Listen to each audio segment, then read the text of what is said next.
تو دروازے سے ہم فجر کی نماز کے بعد اور عصر کی نماز کے بعد جنت البقیع کے دروازے کھولے جاتے ہیں، یا عام طور پر کسی بھی نماز کے بعد جب جنازہ جاتا ہے تو اس کے ساتھ چلے گئے تو بھی جانے ہوتا ہے، ورنہ ان دو نمازوں کے بعد زیارت کے لیے دروازے کھولے جاتے ہیں، وہاں وہ لوگ کھڑے ہوتے ہیں۔ اصل میں ان کی بھی غلطی نہیں ہے، وہ لوگ ایک زمانہ ایسا تھا کہ لوگ سجدے بھی کر دیتے تھے، تو اسے روکنے کے لیے انہوں نے جو سختی شروع کی ہے تو وہ ہمیں تکلیف دہ ہوتی ہے، ہمارا سجدہ کرنا انہیں تکلیف دہ۔ بہرحال مدینہ منورہ ہے، کسی کے خلاف دل میں کوئی کدورت لے کر نہ آئے، چھوڑیں۔ وہاں مقررین تقریر کرتے رہتے ہیں، لوگوں ایسے ہی زیارت کریں، کوئی یہاں خاص عمل نہیں ہے، کسی خاص قبر کو تلاش کرنا ضروری نہیں ہے، سب مان لیں گے۔ لیکن آپ حضرات جائیں، سورہ فاتحہ پڑھیں، قل 3 مرتبہ پڑھیں یا کچھ اور پڑھیں، اور بقیع میں آرام کرنے والوں کو بخشیں، اور اگر آپ کا دل کرے تو دعا کریں کہ یا اللہ بقیع میں ہمیں بھی جگہ نصیب فرما۔ بہت بڑے نصیبے کی بات ہے، لیکن سب کو ہمت نہیں ہوتی، جن کو ہمت ہوتی ہے میں ان سے کہہ رہا ہوں۔ تو بقیع میں داخل ہوں گے آپ تو داہنے جانب کچھ نشانیاں علامتیں ملیں گی، وہاں حضرت امام مالک ہیں، قرات کے فن کے امام ہیں، ان کے علاوہ حضرت عائشہ صدیقہ رضی اللہ تعالی عنہ ہیں، حضرت زینب ہیں، اور ذرا ادھر حضرت امام حسن ہیں، حضرت امام حسین کا سر مبارک ہے، حضرت فاطمہ ہیں، حضرت علی کی والدہ فاطمہ ہیں۔ دروازے سے داخل ہونے کے بعد بائیں جانب میں حضرت عاتقہ ہیں، نبی صلی اللہ علیہ وسلم کی پھوپھی، حضرت عاتقہ، اور ایک پھوپھی ہیں حضرت صفیہ۔ بائیں جانب ذرا آگے بڑھیں گے تو حضرت عثمان غنی رضی اللہ عنہ ہیں، جن کا مرتبہ سب سے آگے ہے، صحابہ میں اونچے درجے کے صحابی۔ تو یہ سب ہیں وہاں، اور پتہ نہیں کتنے اولیاء اللہ، کتنے قطب، کتنے غوث، کتنے ابدال، اور کون کون آرام کر رہے ہوں گے۔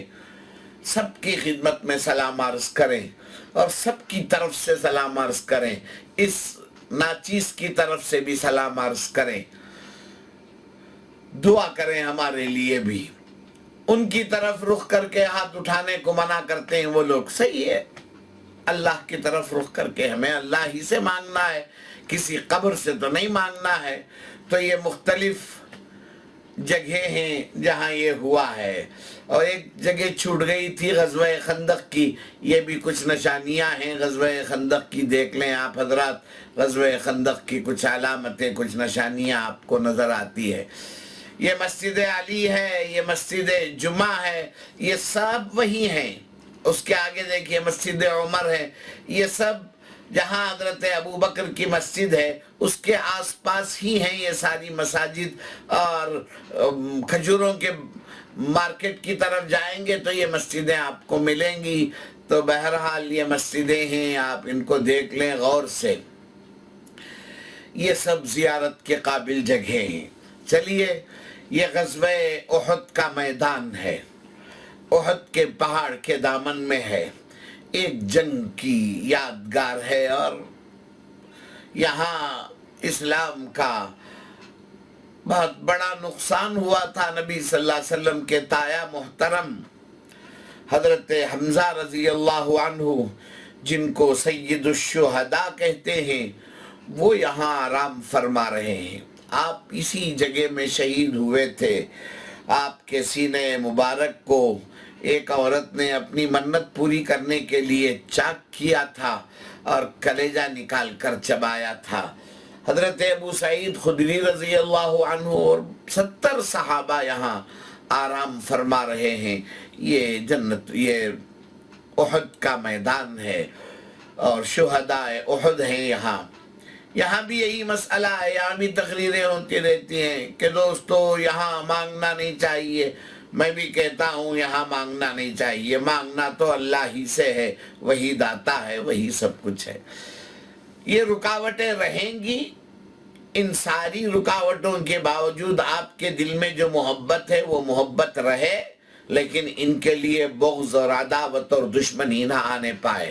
یہ بھی ذہن میں رکھ لیں. رکاوٹوں کا مجھے انکار نہیں ہے، لیکن اس کی وجہ سے آپ ایسا کریں یہ مناسب نہیں ہے. یہ اور نظر آ رہے ہیں آپ کو شہدائے احد کی جگہیں، یہ گرل کے اندر سے بھی یہاں بھی لوگ کھڑے ہوئے ہیں. یہ پہاڑ ہیں احد کے پہاڑ. احد کے پہاڑ وہ بھی ہمیں پیارے ہیں. کیوں؟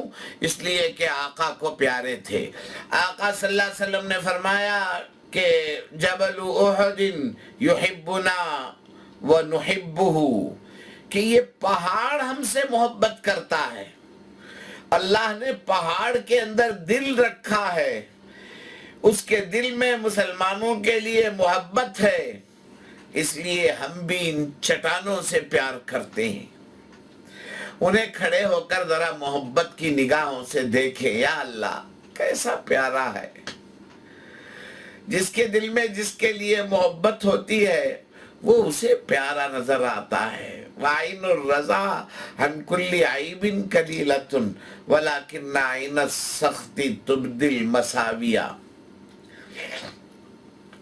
محبت کی نظروں سے دیکھیں ان پہاڑوں کو. شہدائے احد کے لیے پڑھیں، بخشیں، دعا مانگیں اللہ سے.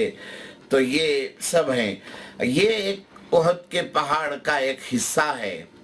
یہاں آپ کو ایک غار نظر آ رہا ہے. اس غار کے بارے میں کیا عرض کروں کہ نبی پاک صلی اللہ علیہ وسلم کے دندان مبارک شہید ہوئے تھے، اور آقا صلی اللہ علیہ وسلم ایک گڑھے میں گر گئے. لوگوں میں یہ بات مشہور ہو گئی کہ نعوذ باللہ نبی صلی اللہ علیہ وسلم شہید ہو گئے.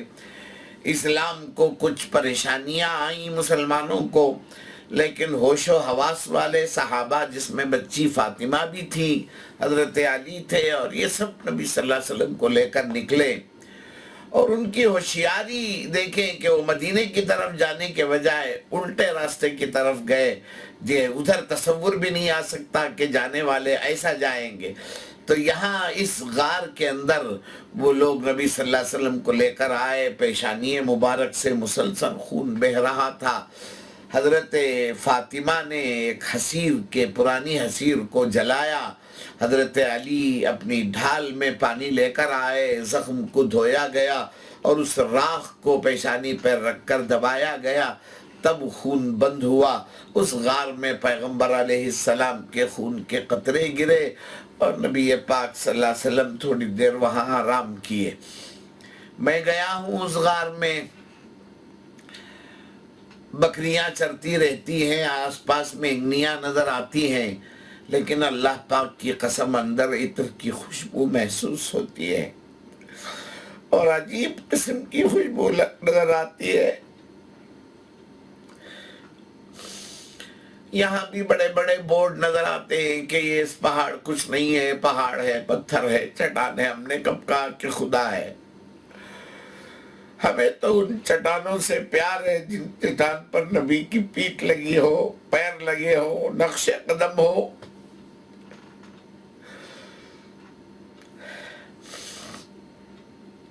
عجیب لوگ ہیں. خیر چھوڑے، ان کا مزاج ہے، وہ اپنی جگہ صحیح ہے. ہمارا عشق اپنی جگہ صحیح ہے. ان کو برا بھی نہیں بولنا ہے، میں نے بارہا کہا ہے. تو یہ ہیں، اور بھی یاد آئیں گے مقامات تو انشاءاللہ العزیز میں سناؤں گا. اللہ پاک وہاں کی برکتوں سے ہمیں مالا مال فرمائے. وآخر دعوانا ان الحمدللہ رب العالمین.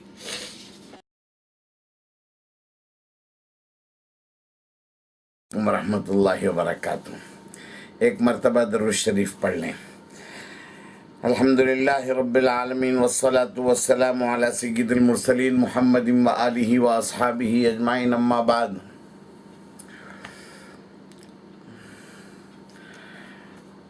حاضرین کرام، یہ آخری حصہ ہے ہمارے پروگرام کا.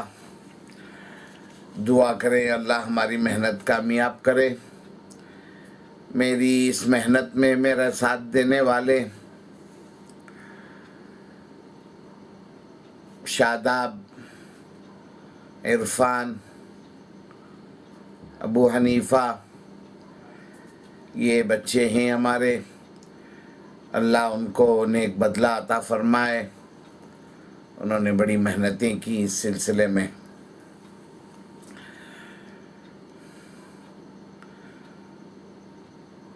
اور بھی جو خیر خواہ ہیں ان سب کے لیے ہماری دعائیں ہیں۔ چلیے، حرمین کو جانے والوں، حرم ایک زمین کو کہتے ہیں، اس کے علاوہ کی زمین کو حل کہتے ہیں، محترم زمین ہے۔ مسجد حرام اس عمارت کو کہتے ہیں جو کعبے کے آس پاس، مطاف اس صاف زمین کو کہتے ہیں جس پر طواف کیا جاتا ہے۔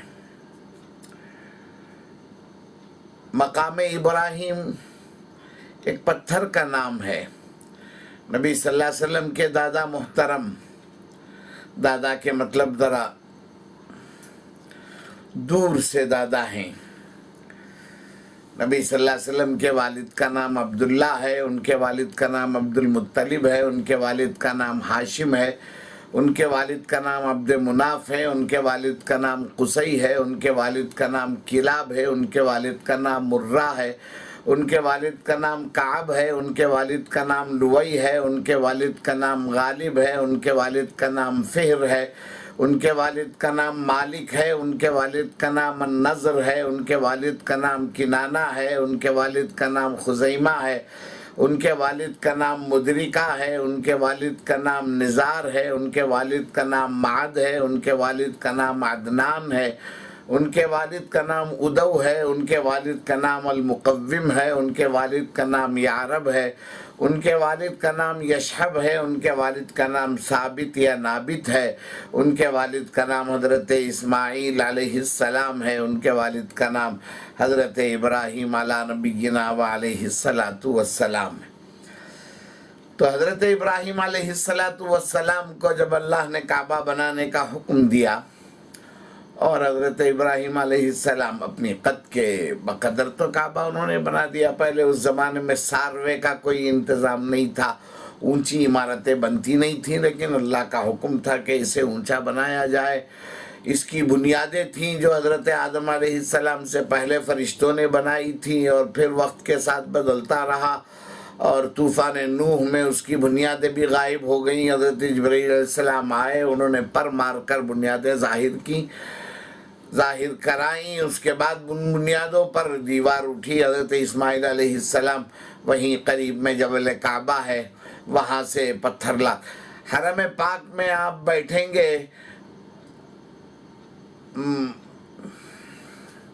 میزاب رحمت کے بالکل مقابل میں بیٹھیں گے تو سامنے ایک محل نظر آئے گا بادشاہ کا۔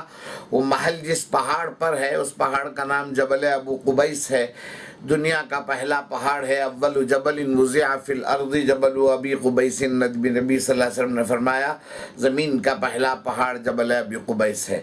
خیر چلیے، تو جبل کعبہ سے پتھر لاتے تھے اور تعمیر ہوتی رہی، لیکن جب بہت اونچی ہو گئی تعمیر، اب اونچائی میں بن نہیں پائے، تو اللہ نے فرمایا ابراہیم وہاں جو پتھر ہے اسے اٹھا کر رکھو، اس پر کھڑے ہو جاؤ اور بولو اوپر تو پتھر اوپر اٹھے گا، پھر بولو نیچے تو پتھر نیچے آ جائے گا۔ اس طرح ابراہیم علیہ السلام نے اس کعبے کی تعمیر فرمائی، تو اس پتھر پر حضرت ابراہیم علیہ السلام کے قدموں کے نشان پڑ گئے تھے۔ نشان پڑ گئے کا مطلب ابراہیم علیہ السلام کا وزن نہیں، وہ تبرکن پتھر نے ان کے قدم کے نشان کو اپنے اندر لے لیا، جیسے سری لنکا میں حضرت آدم علیہ السلام کے قدم کے نشان ہیں، اس طرح کہا جاتا ہے۔ بہرحال نبی صلی اللہ علیہ وسلم مدینہ منورہ سے تشریف لائے تو آپ نے فرمایا یہ مقام ابراہیم ہے ہمارے دادا کا۔ حضرت عمر فاروق نے فرمایا فلا نتخذہ مصلانا، اسے ہم کیوں اپنا مصلی اور نماز پڑھنے کی جگہ نہ بنائیں؟ تو اللہ تعالیٰ کا حکم ہوا واتخذوا من مقام ابراہیم مصلی، تو یہ مقام ابراہیم ہے، بابرکت پتھر ہے، قیمتی پتھر ہے۔ حضرت ابراہیم علیہ السلام کے قدموں کے نشان اب نظر نہیں آتے، گلاس کا ایک دیوار بنا دی گئی ہے اس کے اطراف، اس سے جھانک کر دیکھیں تو بہرحال جو نظر آتا ہے بابرکت پتھر ہے، اس سے ہمیں محبت ہے، بس ہمیں ابراہیم علیہ السلام سے محبت ہے، ان کے قدموں سے محبت ہے، تو اس سے بھی محبت ہے۔ چلیے، مطاف کعبے کے 4 کونے ہیں، حجر اسود کا کونا، اس کے بعد رکن شامی، پھر رکن عراقی، پھر رکن یمانی، 4 ملکوں کی طرف 4 کونا ہے۔ حجر اسود کا کونا ہندوستان کی طرف ہے، پہلے رکن ہندی بھی کہا جاتا تھا اسے۔ ہم لوگ جو نماز پڑھتے ہیں کعبے کی دیوار کی طرف رخ کر کے نہیں، کعبے کے کونے کی طرف، حجر اسود کی طرف رخ کر کے نماز پڑھتے ہیں۔ تو یہ حجر اسود ہے، جنت سے آیا ہوا پتھر ہے، حضرت آدم علیہ السلام لائے۔ واللہ عالم، بڑی تفصیلی باتیں ہیں، حدیثوں میں ہے کہ وہ گناہوں کو چوس لیتا ہے، اسے بوسہ دینے کے لیے بڑی تکلیف اٹھاتے ہیں لوگ، اور دوسروں کو تکلیف دیتے ہیں، جو اسلام میں بالکل ناپسندیدہ ہے۔ اچھی طرح ذہن میں رکھ لیں، اسلام کہتا ہے کہ کسی کو تکلیف دے کر نیکی کمائیں، یہ ہونے کی بات نہیں ہے۔ اس کے بجائے آپ حضرات سے گزارش ہے کہ یہ جو استلام کرتے ہیں تو سمجھ لیں کہ یہ بھی حجر اسود ہی کو ہاتھ لگانا ہے اور بوسہ دینا ہے۔ چلیے، بہرحال عورتوں کو تو قریب جانے سے بھی روکیں، آپ خود بھی نہ جائیں، یہی بہتر ہے۔ ہاں، بالکل فری ملا اور سہولت کے ساتھ مل گیا، کوئی تکلیف نہیں ہوئی تو الگ بات ہے۔ اب دیکھیے، مطاف کو بھی جنت کا ایک ٹکڑا نہیں، مطاف میں رکن یمانی سے لے کر حجر اسود کے درمیان کے حصے کو جنت کا ٹکڑا کہا جاتا ہے، واللہ عالم۔ کعبے کی دیوار اور حجر اسود کے درمیان جو چھوٹی سی جگہ ہے اسے ملتزم کہا جاتا ہے، اس سے چمٹ کر رو کر دعا مانگی جاتی ہے۔ کعبے کا دروازہ پہلے 2 دروازے تھے، اب 1 دروازہ ہے، 1 دروازہ نہیں ہے۔ اس زمانے میں، کسی زمانے میں 2 دروازے ہوتے تھے۔ بہرحال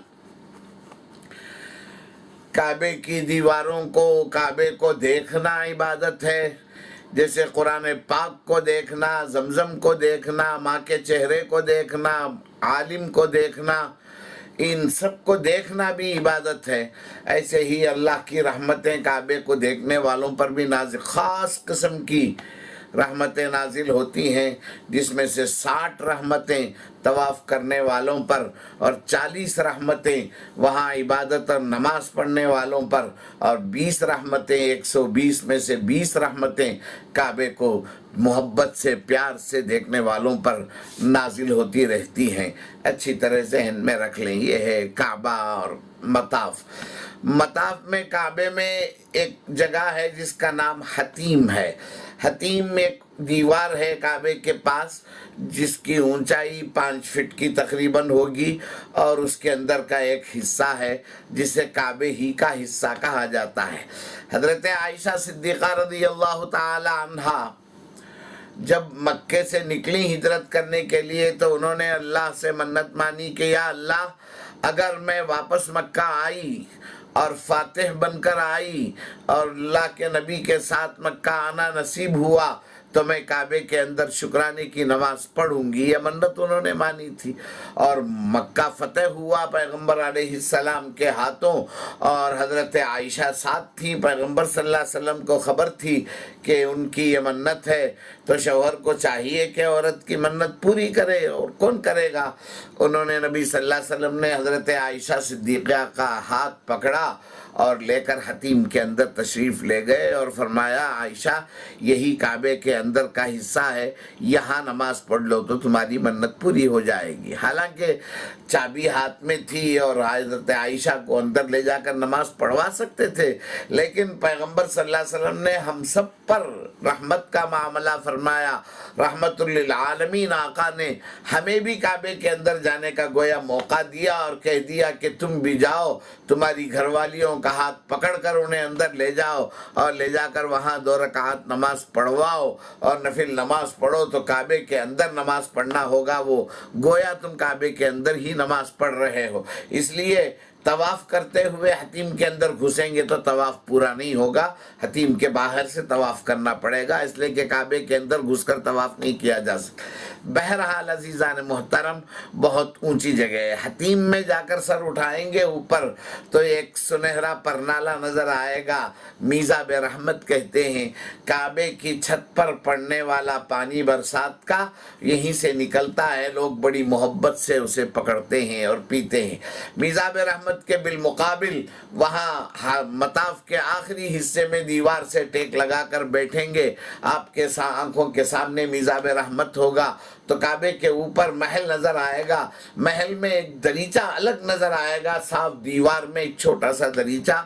پیغمبر علیہ السلام کے ہاتھوں جب چاند دو ٹکڑے ہوا تو اسی جگہ نبی صلی اللہ علیہ وسلم تشریف فرما تھے، اسی پہاڑی پر کھڑے ہو کر آپ نے اسی جگہ سے اشارہ کیا تھا چاند کو دو ٹکڑے ہونے کا، اور چاند دو ٹکڑے ہوا۔